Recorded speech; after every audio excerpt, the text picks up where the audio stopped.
Tonight, we review an aging Charles Bronson in Death Wish 9. I wish I was dead. Hey.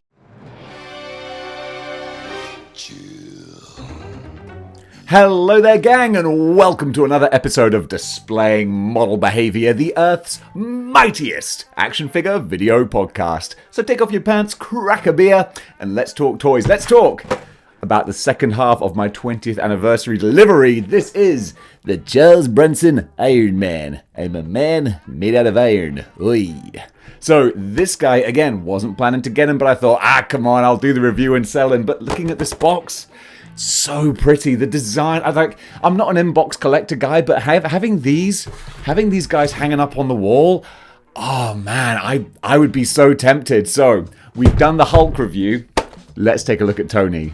First of all, just like the Hulk, it goes without saying, the package, the presentation, oh my god, so pretty. Oh me meow, it looks stunning and makes up for a lot of flaws. I said the Hulk kind of catfished me. This guy, big time. He got me because I was like, why the heck would I need another red and yellow Iron Man, especially with the weird 70s looking helmet? And then I just held the card pack in my hands and I was like, this as a collective together is so nice. You want to talk about the whole being greater than the sum of its parts?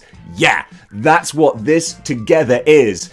And then you open it and that's where the paint starts to peel. And that's what I found when I did the unboxing live stream yesterday. It looks gorgeous. Slice it open, pull the figure out and you're like, it's just a cheap action figure. Oh, reality comes crashing down. I'm sure it's a song lyric, isn't it? When it comes crashing down and it hurts inside. Reality came crashing down when I held them in my hand out of the packaging, and I was like, the Emperor doesn't have any clothes on. That's kind of what it's like, because when I held this in my hand, it feels cheap, and it's weird. I can't put my finger on why.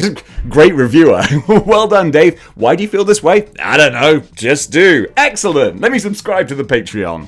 But it feels cheap in my hands when you've spent $30 on it. That's what it is. This doesn't feel like I've spent $30 on this action figure, especially because there are, I think, better versions of this type of Iron Man. So first of all, just looking at the basic body, I gotta say that it's accurate to the source material they're going for. That's really good, but it's not actually a great thing per se, because I don't like the style in that the other Iron Men that we've had in this style, they've got the little batteries, the little circle batteries on the hips, as you can see in my 80th Iron Man right here. That looks great. For whatever reason, it just bulks out the hips and makes it look more interesting, makes it look like more of a suit of armor that's been constructed. This almost looks like he's wearing just like a Iron Man morph suit. You know, it's too close to his body. His hips are a bit too small, they don't lie, and it just feels like there's just not so much to it. What is good with it though, is that I love the actual black lines that they've done in the hands and his iron underpants that actually pops them more. It makes it look deeper, like there's more stuff going on here. Whereas with my 80th one that I really mark out for, I love this guy, he doesn't have that. He'd probably be better if he did, but he don't. This guy does. Fair play to him. But then I start to struggle well, what else do I like? And I think, well, it's actually stuff that the AI Tony Stark has. And I think if you want a yellow and red Iron Man, you can literally walk into any toy store right now and pick up AI Iron Man for less than $20. He's going cheap, and I'm tempted to get him actually just to have the red and the yellow. The only real difference, besides the Tony Stark head and the blast effects being different, is that AI Iron Man has a blue repulsor thingamajig arc reactor in the chest, which it's a little bit annoying. I much prefer this kind of color scheme, but I would look past it for the rest of the figure. But speaking of the rest, let's take a little look at the Tony Stark head. And look, this is what Tony Stark looked like in the 70s and 80s when no one cared about Iron Man. And don't get me wrong, I know comic book fans cared about Iron Man, but just the general public at large. This was the Iron Man that Sony Studios were thinking of when they were offered the chance to buy all the Marvel character movie rights for like $25 million, which is nothing. And they went, and I quote, We only want Spider-Man. No one gives a about those other characters. This was what they were thinking of. Who wants to do a movie about a diddler in a suit of armor? Because this guy, this face sculpt, he should not be allowed within 100 feet of any schools. I mean, just look at him. Get away from me, you lazy-eyed psycho! You need to give him like a creepy van to then be sticking his head out of the window. It's like, hey kids, want to look at some puppies? I respect the fact that this is actually very well sculpted. Like, it's well done and put together. The paintwork and everything, it's a well-made face.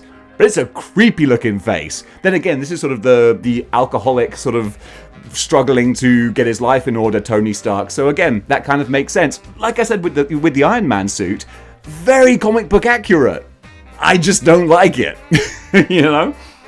So then also we've got the Iron Man helmet as well, which, as I said before, the same second verse, same as the first. You know where I'm going with this. Comic book accurate. Boom! That's what it is. Do I like it? No. The points at the top, the line mouth, I just don't dig it. I'm not feeling it. Whereas again, as I said, with the AI Iron Man, which you can get for less than 2/3 the price of this, you get this Iron Man head sculpt, which I think is way better.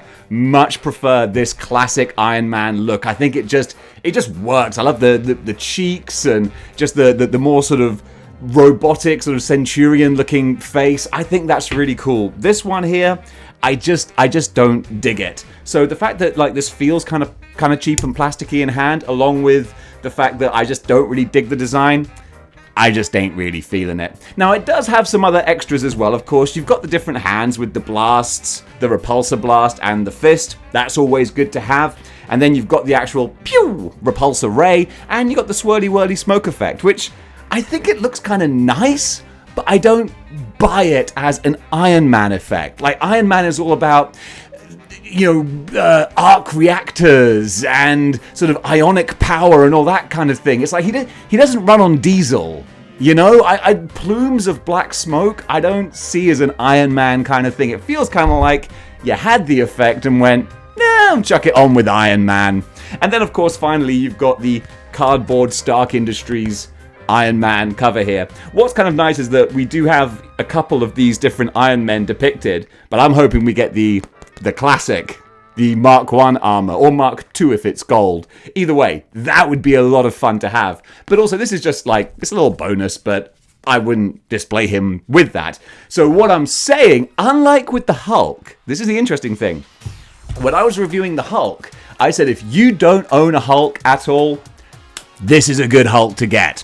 Whereas with Iron Man, I gotta say, if you don't own a classic Tony, I wouldn't get this one. Me personally, I would go AI Iron Man. Yes, you don't get an unmasked Tony head, but come on. You're gonna want to display him with the mask on anyway. So if this was my only Tony, you better believe this head would sit in the fodder box. I ain't having this guy sat on my shelf staring at me like a creeper. No thank you. And again, that's not me dissing Hasbro, because I'm not saying don't buy yourself an Iron Man. I'm just saying buy yourself a different Hasbro Iron Man. And again, it's a funny old thing, because what they've done with this line is recreate the designs of the first wave. And there's not much else they could have done in that regard. So I'm not really saying like, oh, Hasbro, you did it wrong, you cheaped out. I'm just saying I don't really like this design. So, you know what, I'll give Hasbro crops. I'll give them crops and props. They can have half my crops if they want.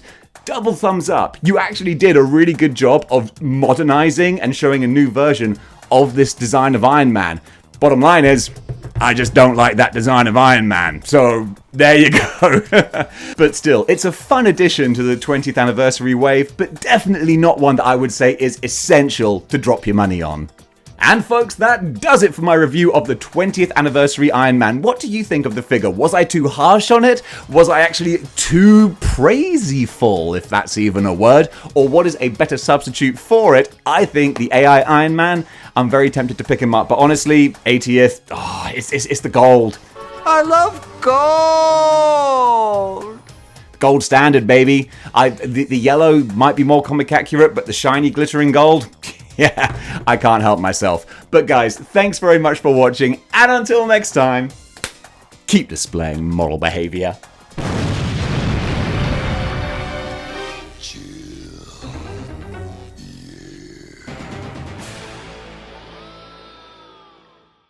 Hello there. If you enjoyed this video, then why not like, share, and subscribe? And also, if you want to go over to the Patreon, then you can do. And for just a few bits of money that you pay, you can watch all of the exclusive videos. Or even better, why not go to teespring.com, where you can pick yourself up a Displaying Model Behavior t-shirt.